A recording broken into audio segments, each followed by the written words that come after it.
Hello everyone, welcome to next part of train journey. তো last video তোমরা দেখলে train ছাড়তে কতটা লেট করেছিল, আর এখন বাজে ওই 6টা মতো সবাই কানপুরে ঢুকলো। মানে লাস্ট নাইট একটুও কভার করেনি, উল্টে আরো লেট করেছিল। এখন টোটাল 6.5 ঘন্টা লেটে চলছে ট্রেন। আজকে তো একটু খাওয়া দাওয়ার অনিয়ম হবেই, কিছু করার নেই।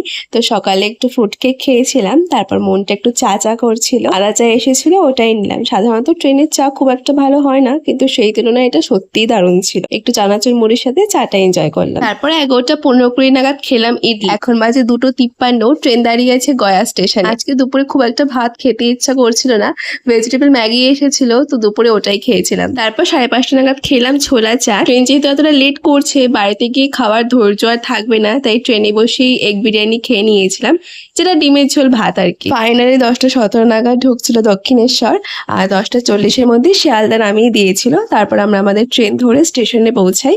এখন বাজে 11:38, স্টেশন পুরো ফাঁকা। আমরা দুজন ভূতের মতো হেঁটে হেঁটে যাচ্ছি। চলো ভিডিওটা এখানেই এন্ড করছি। টাটা।